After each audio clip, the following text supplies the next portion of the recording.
여러분 놀라운 소식 하나 알려드릴까요? 2022년이 반이 지났습니다. 놀라우시죠?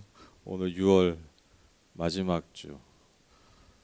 정말 뭐 늘 하는 얘기죠. 뭐 상투적인 말일 수도 있겠지만 2022년이 시작된 게 엊그제 같은데 2022년이 시작된 지 6개월 전 같은데 이런 기분 드시는 분 별로 없죠. 엊그제 같은데 정말 또 한 해의 반이 오늘로써 이제 지나가게 됩니다.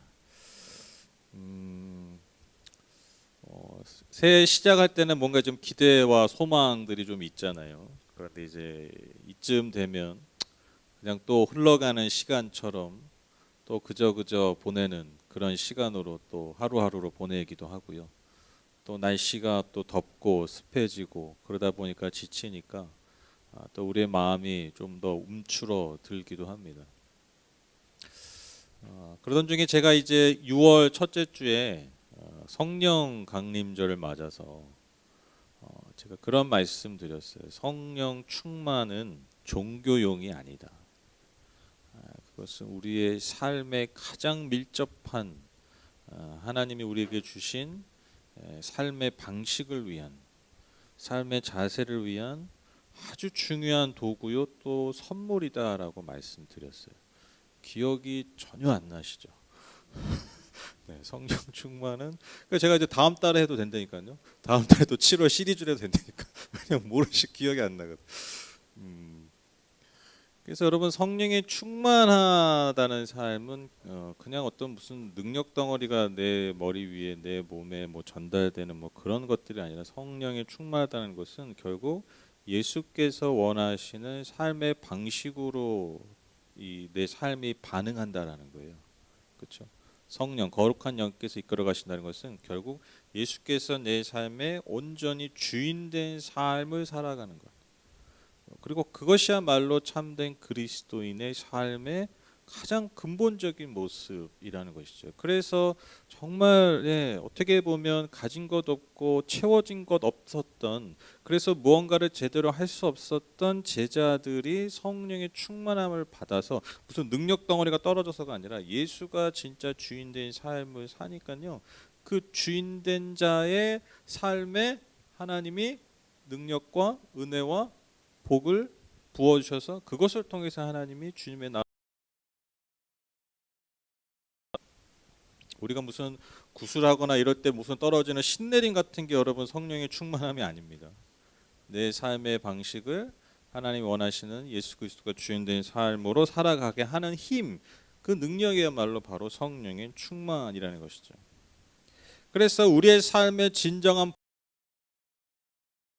삶이 바로 이러한 선택에 달려 있음을 나눴습니다. 그래서 여러분 우리가 두 번째 주에는 우리가 불행하냐 아니면 행복하냐. 근데 이 불행이라는 게 정말 불행한 거냐 아니면 우리가 때로는 불행을 많이 선택하는 거냐. 불행을 심지어 조장하는 거냐. 우리가 한번 우리의 삶을 돌아보는 말씀을 나눴습니다. 그래서 많은 부분 우리가 사실 하나님 우리에게 주신 많은 복 우리가 세어볼 수 있는 많은 복이 있지만 그것을 세어보기보다는 늘 우리는 우리의 결핍된 것에 집중하기 때문에 그래서 우리의 삶이 어떻게 보면 불행을 끊임없이 선택하는 삶 그것이 우리 인간의 삶이라고 말씀을 드렸죠. 그래서 우리가 하나님께서 이미 우리에게 주신 것들을 누릴 줄 알고 볼 줄 아는 우리의 삶의 자세가 필요함을 말씀드렸습니다. 근데 여러분 아시죠? 우리가 그런 것들 누려야 되는데 여러분 아시죠? 인간은 만족이라는 것을 모르잖아요. 그래서 우리가 지난주에 기억나시죠? 지난주 설교 딱 한마디 한 단어 기억하셔야죠. 그렇죠? 뭐 기억나세요? 도파민. 그래서 그날 예배 끝나고 뭐만 하면 도파민이라고 그러고 뭐 도파민이 뭐 분비됐다고 막 그러는데 그러니까 도파민이라는 게 그 동기부여에 그 작용하는 신경절단 물질이라고 했잖아요. 그래서 도파민이 여러분 그 억제되면요 식욕도 없어져. 그러니까 음식을 앞에 두고도 쥐를 시험해 봤는데 도파민을 차단해 버리니까 뇌에서 음식을 앞에 두고도 먹지도 않는다. 동기부여가 안 되는 거야. 그게 도파민이에요. 그래서 도파민의 분출량과 속도에 따라서 뭘 판가름한다고 그랬죠? 중독량을 판가름한다고 그랬잖아요. 그렇죠? 중독. 그래서 평소보다 뭐 100%, 뭐 심지어 1000%, 막 3000%, 막 마약 같은 거는 막 3000% 그런 중독성. 그러니까 그게 클수록 중독성이 강한 거예요. 근데 여러분 쾌락을 쫓을수록 도파민이 많이 분비될수록 그에 상응하는 저울처럼 고통의 경험이 더 커진다고 말씀드렸잖아요. 그리고 내성이 생겨서 똑같은 경험으로는 이 도파민이 분출이 안 돼, 채워지지 않아요. 그러니까 계속 그러다 보니까 우리가 쾌락을 쫓을수록 우리의 만족과 우리의 쾌락과 기쁨을 쫓을수록 우리의 삶이 계속해서 더 고통스러워질 수밖에 없다. 이게 여러분 철학적이고 종교적인 얘기가 아니라는 거예요. 이게 우리 안에 있는 이 인체적 시스템, 그냥 그게 돼 있는 거예요. 놀랍지 않으세요? 그렇죠? 아담과 하와 이야기가 그거잖아요. 인류 최초의 얘기가 그거잖아요. 도파민을 쫓다가 도파민의 분출에 반응하다가 결국 영원한 고통에 빠져버리는. 놀랍지 않으세요? 나만 놀랍나? 그냥 그게 있는 거예요. 근데 그걸 과학적 사실로 발견을 해버린 거야. 여러분 성경이 이러니까 여러분 우리 인간이 이런 겁니다가 아니라 많은 과학의 발전에 의해, 특히 뇌과학의 발전에 의해서, 신경의 어떤 신경과학의 발전에 의해서 우리가 그렇게 알고 있던 것들을 정말 과학적 사실로 확인하게 된 것이죠. 그래서 왜 우리가 인간을 만족하지 못하는가? 이게 우리의 첫째 현실이에요. 그 현실을 인정해야 돼요. 우리는 만족 못해요. 그런데 우리는 그렇다고 만족 못한다고 우리가 계속해서 도파민을 쫓아 살 수는 없잖아요. 어떻게 된다고 제가 지난주 2가지 말씀드렸죠. 그래서 우리에게 필요한 삶이 뭐냐? 우리의 삶의 자세가 뭐냐? 자족이라고 말씀드렸습니다. 자족. 계속 반복되는 거죠. 자족. 그러니까 만족할 수 있고 자족하는 것들을 찾고 볼 수 있는 그런 힘을 길러내는 게 행복의 아주 중요한 힘이라는 거예요. 그러니까 무언가를 계속해서 채우고 계속해서 무언가를 나를 자극시키는 것을 더 많이 찾는 게 아니라 이미 있는 것에서 내가 자족할 수 있는 힘이 우리의 삶을 불행에서 행복으로 바꿀 수 있는 가장 큰 힘이라는 것이죠. 그리고 또 하나 말씀드렸죠. 우리가 고난의 유익을 인정해야 된다. 고난의 유익, 그렇죠? 그래서 그 연구 결과에 의하면 우리가 고통을 겪을수록, 그러니까 고통의 이 저울추가 움직이면은 여러분 쾌락의 그 기쁨이 커지는 거예요. 우리가 마치 제가 병원에서 막 너무 힘들었는데 막 금식하고 그러다가 이제 죽 한 거 딱 먹으면 너무 맛있잖아요. 똑같은 죽인데, 똑같은 현상인데, 똑같은 팩트 사실인데 그것을 대하는 게 왜 기쁨이 커집니까? 내가 고통의 시간을 보냈기 때문에. 그러니까 이게 기분 탓이 아니에요. 과학적 사실이 신체 너무나 당연한 반응이라는 거예요. 그래서 여러분 우리의 삶이 계속해서 기쁨만 쫓고 계속해서 쾌락을 쫓으면 오히려 더 고통스러움이 빠지는데, 그렇다고 내가 고통을 막 찾으라는 게 아니죠. 우리의 삶에 벌어지는 고통을 내가 인정하고 회피하는 것이 아니라 그것을 인정하고 받아들이고 소화해낼 때 오히려 우리의 기쁨의 용량이 커지는 거예요. 행복의 용량이 커진다라는 거예요. 그 책, 제가 소개해드렸던 그 책을 보면 그러한 사례들을 굉장히 많이 드려요. 어떤 사례를 통해서 오히려 그것이 회복되는. 되게 역설적이죠. 우리가 고통을 마주할수록 오히려 우리의 기쁨이, 우리의 행복이 더 커지게 돼요. 그래서 이게 제가 이제 나름 6월부터 이제 시리즈 설교였는데 시리즈 제목이 없었어요. 근데 제가 뭐 어제 시리즈 제목을 지어봤어요. 그게 뭐냐면 이제 밑빠진 독의 복 채우기. 밑빠진 독의 복 채우기. 제목 제가 이제 그 성령 충만 그 첫째 주 때 그거 말씀, 우리를 인간 한마디로 표현하면 뭐다? 밑빠진 독이다. 아무리 뭘 부어도 채워지지 않아. 그래서 밑빠진 독에 우리가 그래도 뭘 채워야 되잖아요. 그걸 뭘 채우냐? 뭘 채우겠어요? 복을 채워야죠. 그래서 어떻게 우리가 밑빠진 독 같은 우리의 인생에 복을 채울 수 있을까? 그래서 우리가 지난 3주 동안 이 말씀을 나눴습니다. 정리하니까 좀 이제 그 기억이 나시죠? 네. 기억 안 나시기를 바랍니다. 내년에 또 하게. 내년 6월에 또 하게. 네, 기억이 안 나시기를 바랍니다. 오늘 나눌 말씀은요. 바로 지금까지 나눈 말씀을 시리즈를 좀 정리하는 그런 말씀이 될 것 같습니다. 오늘 읽으신 본문은 여러분 잘 아시는 씨 뿌리는 자의 비유라는 예수님의 비유 가운데 아마 가장 잘 알려진 그런 비유 이야기입니다. 그런데 여러분 사실 엄밀히 말해서 이 비유는요, 씨 뿌리는 자 있지 않죠, 그렇죠? 씨 뿌리는 자는 뭐 동일하잖아요, 그렇죠? 사실 정확히 얘기하면 어디에 관심이 있습니까? 밭에 관심이죠. 씨가 뿌려지는 밭에 관심이죠. 그래서 정확히 이름을 붙이면 우리가 씨 뿌리는 자의 비유로 많이 얘기하지만 사실 네 가지 밭의 비유라고 붙이는 게 또 좀 더 이렇게 좀 와닿으실 거예요. 근데 뭐 그건 중요한 게 아니고 어찌됐건 여러분 이 씨 뿌린 자의 비유에는요. 땅의 상태가 나오고요. 땅에 네 가지 상태가 나오죠. 그리고 씨를 뿌리는 이가 나오고요. 그리고 씨앗이 나옵니다. 여러분 다 아시죠? 이 비유가 뭘 상징하는지. 땅은 무엇을 상징합니까? 바로 우리의 마음, 우리의 영혼, 우리의 상태 이것을 의미하고 또 씨 뿌리는 누구십니까? 바로 하나님이시죠. 그리고 씨앗이 무엇입니까? 그분의 말씀입니다. 여러분 네 가지의 땅이 나오는데 앞에 세 가지 땅은요 열매를 맺지 못하는 땅이고요. 나머지 한 땅에서만 매우 풍성한 열매가 맺어지게 됩니다. 열매를 맺지 못하는 첫 번째 땅이 뭐냐면 길가입니다. 길가. 그러니까 길가에 씨가 뿌려진 거예요. 그러니까 길가 우리가 지금 걸어다니는 길가에 씨가 뿌려져요. 사실 아무 의미가 없잖아요. 심겨지지도 않고 그냥 그냥 그 땅 위에 그냥 있는 거잖아요. 그러니까 어떻게 됩니까? 새들이 와서 그것을 먹어버리는 거예요. 그 땅의 상태가 뭐냐면 19절에 보시면 누구든지 하늘나라를 두고 하는 말씀을 듣고도 깨닫지 못하면 악한 자가 와서 그 마음에 뿌려진 것을 빼앗아 간다. 그러니까 이 길가와 같은 마음은 어떤 마음이냐면 그러니까 믿음이 없는 마음이에요. 그러니까 전혀 반응이 없는 마음. 그러니까 뭐 특정해서 말하자면 대부분의 어떤 불신자들, 그러니까 하나님을 믿지 않고 하나님을 전혀 고려하지 않는 삶. 이러한 삶이 길가에 뿌려진 씨앗이죠. 길가와 같은 마음이에요. 또한 좀 더 나아가면 신자라 할지라도 여러분 놀랍게도 정말 놀랍게도 아무런 믿음과 기대함 없이 그냥 예배당을 왔다 갔다 하는 사람도 있어요. 뭐 그냥 정말 비즈니스로 오는 사람들도 있고 진짜 있어요. 근데 뭐 그냥 오는 사람들 그러니까 뭐 여러 가지 내용이 있지만 어쨌든 전혀 하나님에 대한 그분의 존재에 대한 그러니까 그분의 말씀에 대한 어떠한 기대도 없이 그냥 오는 그런 사람도 있다라는 것이죠. 의외로 많습니다. 우리는 없습니다. 얼마 없어서 그렇습니다. 우리는 없습니다. 없어요. 두 번째로 돌밭이 나오는데 여러분 이 돌밭이 이제 돌이 있다 보니까 흙이 깊지가 않아요. 그래서 이 싹이 나긴 하는데 흙이 깊지 못하니까 뿌리를 제대로 내리지 못하고 그래서 결국에는 그 뜨거운 중동의 영향에 의해서 기후에 의해서 금방 말라버리는 땅인 것이죠. 이 땅의 상태는 뭐냐면 20절 21절 보시면 또 돌짝밭에 뿌린 씨는 이런 사람이다. 그는 말씀을 듣고 곧 기쁘게 받아들이긴 하지만 그 속에 뿌리가 없어서 오래가지 못하고 말씀 때문에 환난이나 박해가 일어나면 곧 걸려 넘어진다.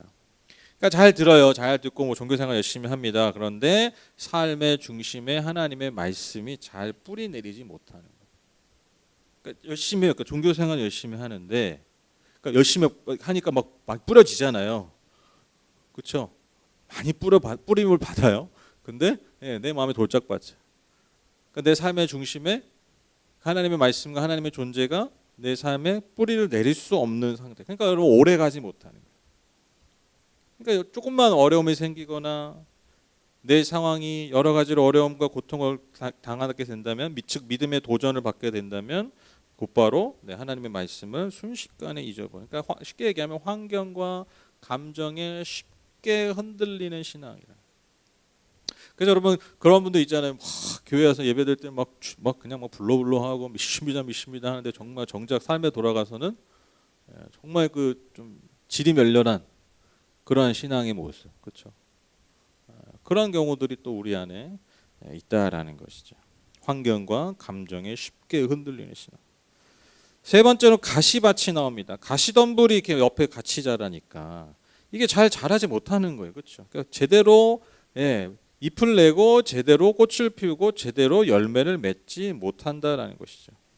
이런 사람은 어떤 존재냐면 22절 보시면 또 가시덤불 속에 뿌린 씨는 이런 사람이다. 그는 말씀을 듣기는 하지만 세상의 염려와 재물의 유혹이 말씀과가 열매를 맺지 못한다. 그러니까 이런 사람들의 특징이 되는 거죠. 아까 얘기한 그냥 환경과 이 상황이 흔들리는 신앙이나 감정이 흔들리는 신앙이라면 이 가시밭 같은 신앙은 어떤 신앙이냐면 그러니까 온통 내 삶의 포커스 이 집중이 어디에 돼 있냐? 세상의 염려, 재물의 욕심, 그러니까 내 욕망 이것을 채우는 데 있는 거예요. 그러니까 여러분 내 관심이 세상의 욕망, 세상의 염려, 세상의 욕심, 재물 욕심 이런 것이 있다 보니까 여러분 하나님의 말씀을 들어도 이게 다 어디로 적용이 돼 버리는 거예요? 내 욕망을 이루고 내 욕심을 이루고 그러한 것에 사용하는 거예요. 그러니까 진정한 하나님의 말씀에 하나님의 그 은혜의 그 복음의 생명 그 능력을 누리지 못한다라는 것이죠. 그래서 여러분 22절에 뭐 세상의 염려라고 그러는데 여러분 염려 걱정 어떻게 안 합니까? 여러분 물가 오르는 거 염려하세요 안 하세요? 하시죠. 에이 가시밭이네. 이러면 돼요 안 돼요? 안 되죠. 아니 걱정이 되죠. 왜 안 되겠어요? 근데 여러분 왜 하나님이 세상의 일을 염려하지 말라 그럽니까? 왜 염려하지 말라 그래요? 이 염려하면 저 불신앙이야. 왜 그러십니까? 염려 자체를 하지 말라는 겁니까? 그게 사람입니까? 기계지. 여러분 왜 염려하지 말라면 여러분 염려 수반하냐면 동반하잖아요. 그렇죠? 그러니까 염려는 뭡니까? 집중하는 거예요. 그러니까 하나님이 우리에게 걱정하지 말라고 하잖아요. 근데 그냥 아무런 걱정하지 말라는 게 아니라 세상 일에 염려하지 말라, 걱정하지 마 이렇게 얘기하시잖아요. 그 말을 뭐예요? 그 말의 의미가 뭐예요? 세상 일에 집중하지 말라는 거예요. 집중. 근데 여러분 인간은요 집중하는 것을 위해서 어떻게 합니까? 살아갑니다. 여러분 이번 주에 숙제 하나 드릴까요? 이번 주 일주일은 무조건 돈 걱정만 해보세요. 그렇죠? 돈 걱정. 7월 한 달 합시다. 7월 한 달 동안 돈만 걱정해 보세요. 그럼 여러분 7월 한 달 동안 뭐 어떻게 사실까요? 주를 위해 사실까요? 돈을 위해 사실까요? 여러분 8월 한 달은 이제 건강 걱정만 하겠습니다. 알았죠? 건강만 걱정하는 거예요. 딴 거 걱정하지 마세요. 새끼들 뭐 다 걱정하지 마. 건강만 걱정해요. 그럼 여러분 8월 한 달 뭘 위해 사실까요? 네, 건강을 위해 사죠. 너무 당연한 거예요. 그러니까 내가 염려하는 것은요, 내가 집중하게 되고요, 내가 집중하면요, 여러분 그것을 위해서 내 몸과 마음이 반응할 수밖에 없다. 그래서 뭐 자주 말씀드렸죠. 여러분 새가 내 머리 위에 날아다니는 거는 막을 수 없지만 새가 내 머리 위에 둥지를 트는 건 막을 수 있다는 유명한 말이 있잖아요. 그렇죠? 걱정이 이와 같다라는 것입니다. 세상의 걱정 왜 안 하겠습니까? 그런데 그것이 내 삶의 집중 그리고 내 삶에 반응이 되지 않도록 사는 것. 그 가시나무들을 제거하는 것. 그러한 작업들이 필요한데 근데 그냥 같이 자라는 거예요. 거기에 계속 반응하게 돼요. 그러면 마지막으로 좋은 땅, 즉 열매 맺는 땅은 어떤 땅이냐? 23절 보시면 우리 다 함께 읽으실까요? 시작. 그런데 좋은 땅에 뿌린 씨는 말씀을 듣고서 깨닫는 사람을 두고 하는 말인데 이 사람이야말로 열매를 맺되 100배 혹은 60배 혹은 30배의 결실을 낸다. 아멘. 여러분 이 30배, 60배, 100배 이게 엄청난 이 결과 아닙니까? 그러니까 우리의 모든 기대와 예상을 뛰어넘는 그런 열매, 그런 이 결과를 가져오는 그 땅, 그 영혼의 마음, 그것이 무엇입니까? 그 핵심이 뭐예요? 그 특징이 뭡니까? 뭐 대단한 게 아니에요. 대단한 게 아니라 어떤 사람이죠? 말씀을 듣고서 깨닫는 사람. 여러분 깨닫는 게 뭐죠? 깨닫는 거. 우리 이제 깨닫다 하면 이제 우리가 기본적으로 이제 그 생각 많이 하잖아요. 그러니까 아하, 그렇죠? 아하, 뭔가 이렇게 아하 알게 되는 거. 그렇죠. 이게 보통 이제 깨달음의 어떤 우리가 가지고 있는 이미지 아닙니까? 그렇죠? 맞죠? 그러니까 뭔가 이치를 깨달았을 때, 그러니까 이치를 정말 알게 됐을 때. 그래서 그냥 내 머릿속에 어떤 지식으로 그냥 입력되는 게 아니라 그냥 내 존재가 정말 그 입력된 그 이치에 내가 정말 반응할 때. 여러분 이게 깨닫는 거잖아요. 그렇죠? 그래서 어떠한 이치들을 내가 온전히 받아들인 상태를 의미해요. 이게 깨달음의 상태예요. 태초에 하나님이 천지를 창조하셨습니다. 다 알고 계시죠? 그냥 알고 있는 거예요. 태초에 하나님 천지를 창조하셨다. 어느 날 이게 깨닫게 되는 날이 있어요. 이게 되게 다르죠. 와, 하나님 천지를 창조하셨다. 이 창조의 의미를 내가 막 아는 게 아니라 늘 알고 있었는데 그걸 깨달을 때 있잖아요. 그러니까 내 존재가 반응하는 때가 있단 말이에요. 이게 깨달음이라는 거예요. 내 존재가 온전히 그것을 받아들인 상태. 그래서 여러분 내가 그것을 온전히 받아들이게 되면 어떻게 됩니까? 정말 내 삶이 반응하게 되죠. 그렇죠? 내 생각이 반응하게 되고요. 내 감정이 반응하게 되고요. 나아가서 내 손과 발이 내 온 몸이 반응하게 되죠. 그렇죠? 그래서 진정한 깨달음은요. 알면서 즉 머리에서 끝나지 않아요. 반드시 어떻게 됩니까? 내 전인격의 반응을 동반합니다. 그렇죠? 여러분 요즘은 예전에 우리들은 검색하면 네이버 뭐 그렇죠. 요즘은 아이들이 검색을 유튜브로 하거든요. 요즘 저도 그래요. 저도 뭐 궁금한 거 있으면 옛날에는 네이버로 들어가는데 요즘은 유튜브로 가요. 유튜브로 가서 검색을 해요. 웬만하면 다 있어. 웬만하면 다 있어. 없으면 여러분 그거 채널 하나 여세요. 다 있을 것 같았는데 없어. 그럼 내가 열어. 그래서 실버 버튼 받으시기 바랍니다. 여러분 다이어트 관련된 영상도 굉장히 많잖아요. 다이어트 방법. 그리고 내 식사 조절, 식이요법 뭐 이런 거, 그렇죠?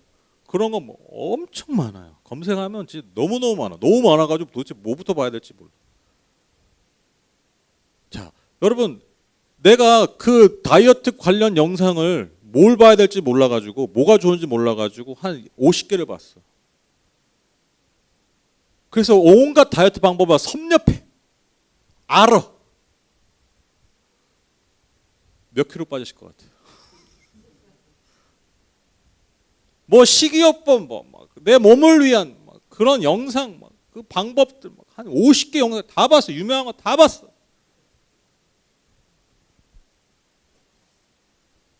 여러분 건강검진하면 여러분 얼마나 여러분 몸을 좋아하실까요? 여러분 건강검진 가가지고 건강관리 하세요? 네, 제가 유튜브를 많이 봅니다. 제가 건강 관련 영상을 많이 봐요. 그래서 잘 알아요. 제가 많이 합니다. 이런 얘기 의사 앞에서 한다고 생각해 보세요.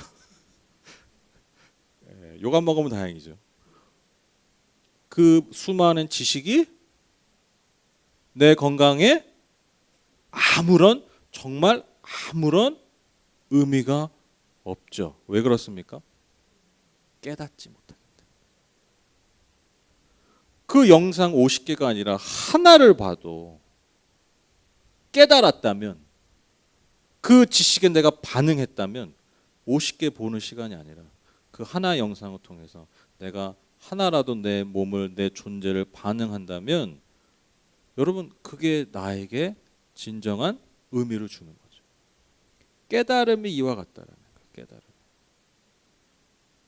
여러분 그래서 이게 싱거운 말이 아니에요. 지금 예수님이 열매 맺는 땅이 어떤 땅이냐라고 30배, 60배, 100배. 그러니까 우리가 예상하지도 못했던, 기대하지도 않았던 열매를 맺는 땅의 특징이 뭐냐? 그런 영혼의 특징이 뭐냐?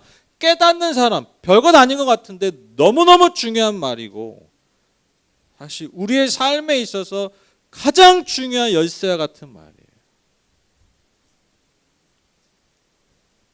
여러분 우리가 얼마나 많은 변화를 원합니까?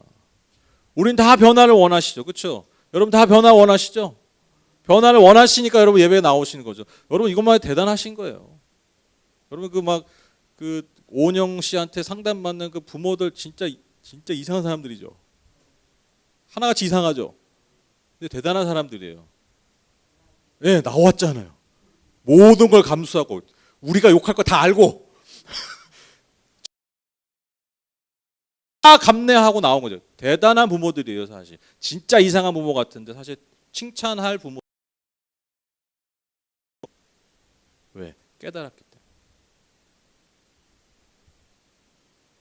모두가 다 변화를 원하는데 왜 우리의 삶이 이 모양 이 꼴이냐? 좀 심하게 얘기하면 깨닫지 못하기 때문에. 너무 많이 알아요, 우리는 사실. 여러분 오늘날만큼 지식이 많은 사회가 어디 있어요? 여러분 옛날에 그 유명한 그 사람들 있잖아요. 옛날에 유명한 지식인들, 유명한 뭐 철학자들, 여러분 그분들이 읽었던 책보다 여러분 읽은 책의 권수는 더 많아요. 옛날에 여러분 책이 어디 있어요? 책 한 권 값이 여러분 집값이었잖아요. 옛날에 고대 사회 책 한 권 값이 지금의 인쇄기, 그러니까 그 금속 활자가 쿠텐베르크 기억하세요? 그 금속 활자 나오기 전에 여러분 책값은요 집안 책값이에요. 중세까지 집안 책값이야. 그러니까 책은 없어요. 책이라는 게 없어. 그래서 여러분 성당이나 옛날에 교회 가면 그림이 많은 거예요. 왜? 다 무지렁이 되거든요. 글을 몰라. 그래서 여러분 벽화, 뭐 성화, 교회 그런 거 많죠. 뭐 저기 성 베드로 성당 그 바티칸에 가면 그 천장에 천지창조 그 미켈란젤로가 그린 그 그림 아시죠? 이렇게 손가락 이렇게 하고 막 그런 거. 그거 아시죠? 그 왜 이렇게 그림을 많이 그렸냐? 데코가 아니에요. 데코레이션이 아니라 뭐 그 우리처럼 뭐 벽에 그린 걸 그게 아니라 몰라. 글을 몰라. 그러니까 알아야 되잖아요, 말씀을. 성경 이야기라. 그래서 그림을 많이 그린 거예요. 우리가 옛날 여러분 신앙인들보다 옛날 사람보다 지식은요 가장 많을 때요. 제가 어릴 때만 해도 뭐 궁금한 게 있으면요 백과사전 막 이런 얘기했거든요. 백과사전 어떻게 봐요? 며칠 걸리지. 도서관 갈 때나 뭐 볼 수 있지. 백화점 있는 집이 뭐 대단한 집, 백화점이래. 백과사전. 백화점 있으면 진짜 더 대단한 집이다. 백과사전 있는 집 대단한 집이었잖아요. 지식이 거기서부터 나오는 거야. 그 동네에서. 요즘 어때요? 제 아이들이 맨날 뭐 물어봐요. 네이버 검색해. 굳이 나한테 와서 물어보냐고. 구글 검색해. 바로 실시간으로 다 할 수 있어요. 근데 여러분 우리가 지혜롭습니까? 우리가 옛날 사람보다 잘 삽니까?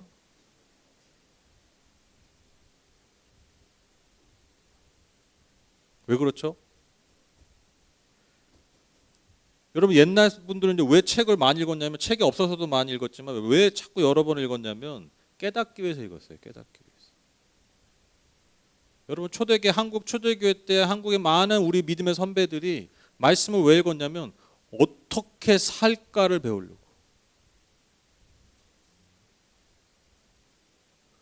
그래서 말씀대로 어떻게 살까를 배우려고 여러분 그 성경에 보면 뭐 예수님이 우리를 구속하셨다 그랬잖아요. 그래서 진짜 있었던 일이에요. 여러분 구속하면 딱 사실 떠오르는 이미지가 뭐예요? 이거잖아요. 그래가지고 그 자기 자식인가 누구를 이렇게 밧줄을 묶어가지고 교회 데려갔대. 어리석죠. 근데 우리가 정말 어리석다 할 수 있습니까, 그분들은? 아유 무식해가지고 구속이 그런 의미냐? 우리가 이렇게 할 수 있습니까? 제가 그 책에서 그거 보고 진짜 제가 그렇게 한 무식한 그분이 부끄러운 게 아니라 그분 앞에 제가 부끄럽더라고요. 그렇게 하신 우리 믿음의 선배 앞에 제가 부끄럽더라고요. 저 나름 신학 9년을 공부했어요.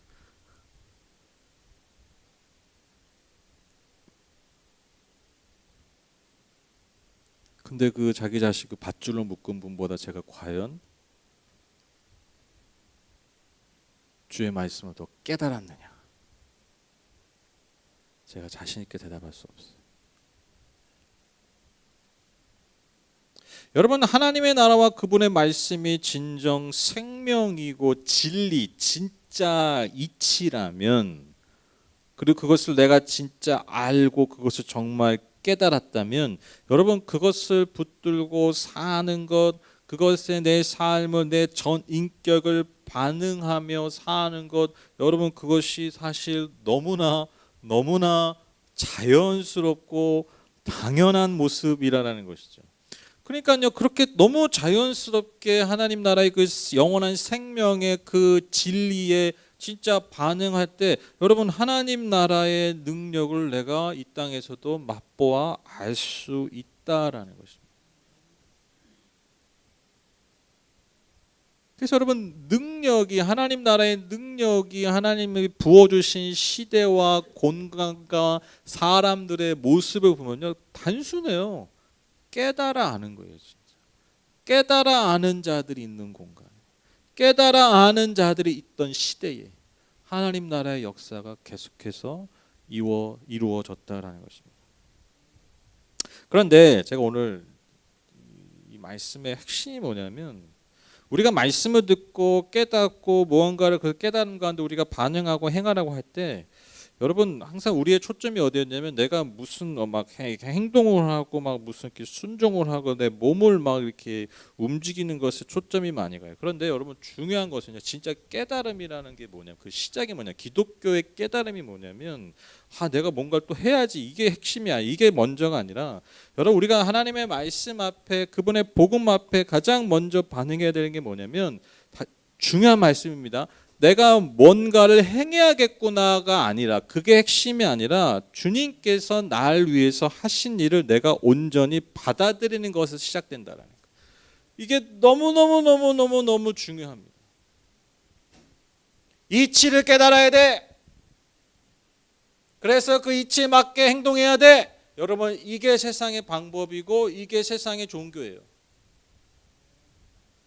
근데 예수께서 우리에게 가지고 오신, 우리에게 주신 그 하나님 나라의 복음의 출발이요 핵심이 뭐냐면, 야 니들이 깨달았으니까 이렇게 해가 아니라, 너희들 먼저 행동해가 아니라 하나님께서 우리에게 하신 그 행동을 먼저 깨닫고 받아들이는 거.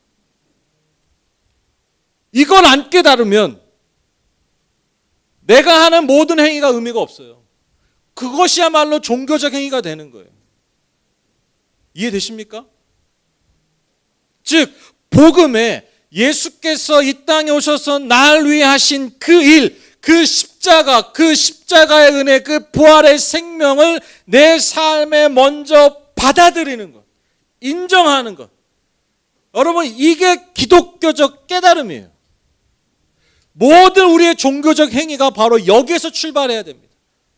세상의 종교는 너가 깨달았다면, 알았다면 행동해, 그러면 너의 신이 너에게 반응할 거야, 이거라면, 너의 신이 너에게 행동할 거야 라면, 기독교적 깨달음이 뭐냐면 하나님이 나를 위해서 먼저 하신 일을 인정하고 깨닫는, 받아들여 내 삶에 그것을 중심에 놓고 내 마음의 밭에 그것으로 심는 것. 여러분 이게 기독교적 깨달음이에요.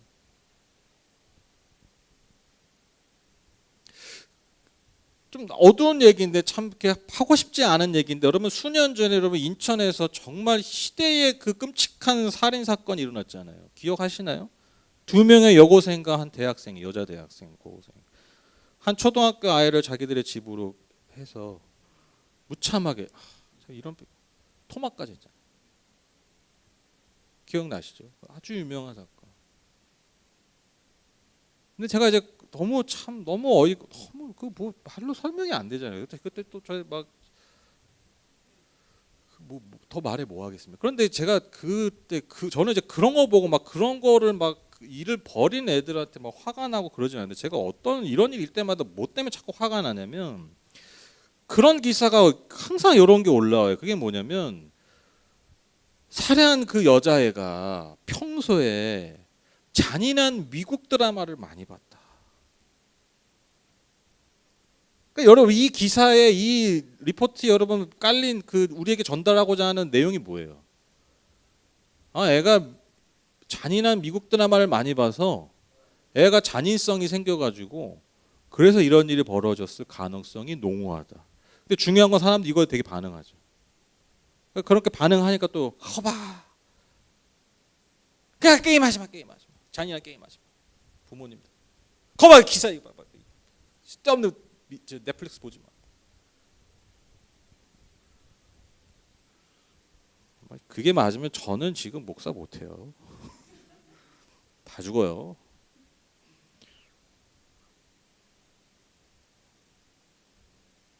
저 어릴 때 뭐 일본 만화 보고 막 저 뭐 헤비메탈 막 알죠? 헤비메탈 막 양양양양양, 이거 뭐 사탄의 음악이라고.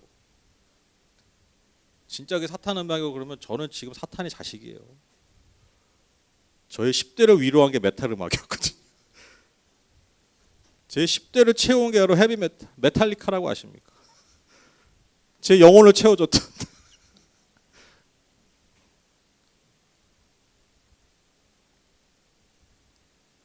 그렇게 10대에 그 메탈 음악을 듣고 막 고1, 고2, 고3 막 메탈 음악 그렇게 듣고, 여러분 고3 때 수능 보고 신학교 간 사람이 저 아닙니까? 바로 신학교로 가가지고 주님만을 노래하고 찬양하고. 지금도 옛날 그들 음악 들으면 좋아요. 저는 이런 기사를 보고 화가 나요. 진짜 화가 나요. 그게 핵심이 아니잖아요. 게임을 해서 잔인한 게임을 해서 아이들이 난폭해지는 게 아니라 그렇게라도 하지 않으면 안 되는 그 아이들의 보이지 않는 상황들이 있잖아요. 어른이라면 사회라면 그 아이들이 잔인한 그걸 못하게 하고 그 아이 거봐라 이게 문제다 이게 아니라 왜 아이들이 그렇게 행동할 수밖에 없고 왜 아이들이 그런 걸 탐닉할 수밖에 없는가 이 부분에 대해서 고민하고 어른이라면 그걸 생각하고 볼 수 있는 그러니까 그런 어들이 많으니까 그런 애들이 또 있는 거예요. 계속 이게 악순환이에요. 악순환.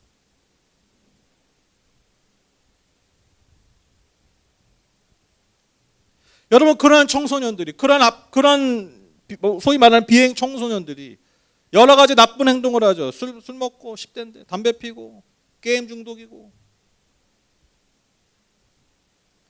이 아이들 여러분 변화시킬 때 여러분 우리가 어떻게 보통 어른들이 접근합니까? 사회가 접근합니까? 술 마시는 아이한테 술 마시지 마. 담배 피는 애들한테 담배 피지 마. 게임 중독에 빠진 아이한테 게임하지 마. 코드 뽑아버리고. 그게 해결책입니까? 하지 마. 행동을 하지 마. 나쁜 행동을 하지 마. 좋은 행동을 해. 이게 접근법이잖아요. 여러분 이게 종교의 접근법이에요. 하나님께서 우리에게 주신 접근법이 뭐예요? 우리를 변화시키는 동력이 뭐예요? 너 그거 하지 마. 좋은 거 해가 아니라 내가 널 위해 먼저 행동했어요. 그걸 받아들이라는 거예요. 너가 얼마나 가치 있는 존재인지, 너가 얼마나 귀한 존재인지, 존귀한 존재인지, 너가 먼저 그걸 알아야 돼. 사탄이 우리에게 씌워진 우리를 이끌어갈 그 이상한 이야기가 아니라, 나쁜 이야기가 아니라, 창조주께서 날 위해서 그 아들의 생명의 값을 치러줄 만큼 존재 가치가 있는 사람의 이야기, 그 이야기가 여러분 내 이야기임을 안다면 그게 내 마음의 밭에 먼저 뿌려졌다면 그렇게 내 소설, 노한석이라는 삶의 소설이 이야기가 그렇게 시작되는 것이 이 십자가로부터 시작된 내 존재 가치의 증명으로부터 시작된 것임을 안다면 여러분 내가 그 이야기를 그 소설을 어떻게 함부로 쓰겠어요? 어떻게 엉망으로 사는 모습을 내가 소설로 쓰겠습니까? 이야기로 쓰겠습니까? 우리의 인생이 거기서 시작돼야 된다.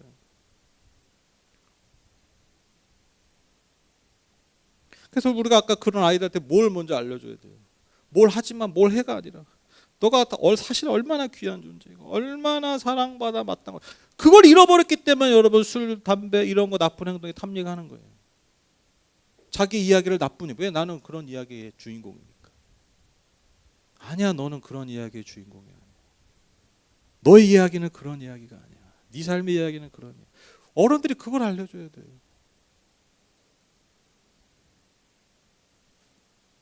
이런 것 없이, 그러니까 이러한 자의식의 깨달음 없이 여러분 어떠한 교육도 어떠한 통제도 여러분 그 아이들에게 먹히지 않아요. 절대. 근데 이게 아이들 얘기만 아니죠. 저와 여러분의 이야기잖아요. 우리가 누가 하란다고 합니까? 여러분 제가 막 이렇게 열심히 설교해도 여러분 제가 하라는 대로 하시나요? 솔직히 하시나요? 여러분 더 놀라운 건 뭔지 아세요? 여러분 하나님이 여러분에게 하라고 합니까 우리가? 여러분 하나님 여러분에게 하라고 여러분 하세요? 안 하시죠?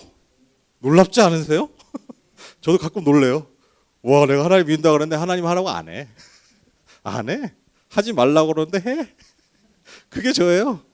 와, 놀랍더라고요. 원래 깜짝 놀랐어요. 야, 내가 이런 사람이구나. 근데 이게 우리 얘기죠. 다 우리가 어떤 존재, 우리가 얼마나 대단한 존재냐면 여러분 하나님이 하라고 해도 안 해요. 하나님이 하지 말라고 하고 막 더 해. 그게 우리의 그 놀라운 그 내면 아닙니까? 삶의 본질 아닙니까? 근데 예수께서 여러분 그런 우리의 삶에 찾아오셨다라는 거예요. 이게 여러분 하나님 나라의 복음이에요. 그래서 마땅히 심판받을 수밖에 없는 우리의 존재가, 심판받았다로 끝날 우리의 이야기가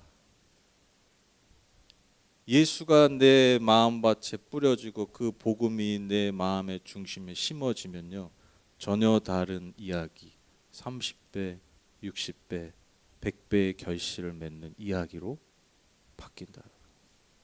여러분, 이게 기독교예요. 이게 기독교예요. 이게 기독교의 깨달음입니다. 예수가 내 삶을 구원하신 것. 그래서 내 과거와 내 현재와 상관없이 내가 하나님의 자녀가 되고 그 자녀된 권세를 내게 주신 것. 여러분, 이 복음을 먼저 내가 믿고 먼저 내가 받아들이고 그래서 내 마음의 중심에 잘 심는 것, 이전에 가장 먼저 우리가 붙들어야 될 깨달음의 이치입니다. 깨달음의 이치. 그래서 내가 얼마나, 여러분, 하나님의 사랑이 저와 여러분 향한 하나님의 사랑이 얼마나 놀라운 건지 여러분 이거를 절절히 깨닫지 못하면요, 여러분, 우리의 모든 순종은 그저 종교적 행위가 됩니다. 그러니까 진짜 말씀을 깨달아지는 거예요. 그러니까 깨달음이 그 기쁨이 되는 거죠, 그렇죠? 그러니까 기쁨이 되니까 여러분 당연히 순종하는 거예요. 하라고 해서 하는 게 아니야. 하라는 얘기도 안 했는데 하는 거잖아요, 그렇잖아요, 그렇죠? 아침마다만 하나님이야 복음 전해라, 아침에 그냥 그 알람 울리듯이 나한테 복음 전을 하지 않아도 그게 깨달아지면요 복음을 전하는 거잖아요. 그러니까 여러분 당연히 여러분 풍성한 열매를 맺는 삶이 되지 않겠습니까? 그래서 여러분 우리가 존재 자체가 어떤 사람이라고 했습니까? 밑 빠진 독이라고 말씀드렸잖아요. 그러니까 우리는 결코 만족할 수 없어요. 그래서 늘 만족할 수 없기 때문에 늘 불행을 예비한 삶이 사실 우리의 본질이에요. 만족하지 못하기 때문에 불행을 예비한 삶에서 우리의 존재가 복이 되는 삶이 되는 거예요. 존재가 복이 되는. 그 출발이 뭐라고요? 복음을 받아들여. 복음을 내 마음에, 내 영혼에 심는 것입니다. 결론을 맺겠습니다. 여러분, 오늘 지난 3주, 이번 한 달에 이 말씀을 정리하면 다시 어디로 돌아가는 거예요? 결국 복음으로 돌아가는 거예요. 수많은 방법론들이 있겠죠. 그러나 여러분 정말 우리의 영혼을 구원하는 건요, 결국 우리의 어떤 행위가 먼저가 아니라 하나님께서 우리에게 해주신 것을 먼저 깨달아 하는 거예요. 하나님께서 저와 여러분을 위해서 2000년 전에, 아니 태초부터 계획하신 그 일을 해오셨고 완성하셨던 그 복음을 깨닫는 거예요. 여러분 거기에서 우리의 진정한 복된 삶, 복을 채우려고 아둥바둥하는 삶이 아니라 존재로 복이 되는 삶이 거기서부터 시작이 됩니다. 여러분 도전 드립니다. 계속해서 내 삶의 평생에 이 복음의 메시지에 계속해서 나를 던져 넣으셔야 돼요. 왜 그런 줄 아세요? 복음은 여기밖에 없어요. 예수밖에 없어요. 그렇죠? 여러분 다, 아니 우리 이제 밥 먹으러 나가자마자, 예배 끝나 나가자마자 저기 평가하잖아요. 밥이 맛있네 없네. 반찬이 가짓수가 많냐. 그러니까 우리는 눈을 뜨면 평가해요. 아시죠? 눈을 뜨는 순간부터 여러분 다 스캔하는 거예요. 그게 인간이에요. 근데 존재 자체로 받아들여지는 거예요. 여러분 그게 복음밖에 없어요. 그러니까 여러분 우리가 그냥 살면 자꾸 우리 밭이요 길가가 되고요, 딱딱해지고 가시밭이 되고 돌밭이 돼요. 그냥 살면 그냥 뭐 나쁜 짓 안 해도. 그러니까 계속해서 어떻게 된다고요? 뻔한 얘기야. 십자가 맨날 십자가 얘기, 맨날 뭐 예수님 맨날 뻔한 얘기가 아니라니까요. 왜? 우리가 늘 그걸 잊기 때문에. 늘 내 마음밭이 길가 가시 돌밭이 되기 때문에. 그래서 여러분 끊임없이 복음을 들으셔야 돼요. 그리고 듣기만 하지 마시고 진짜 깨달으셔야 돼요.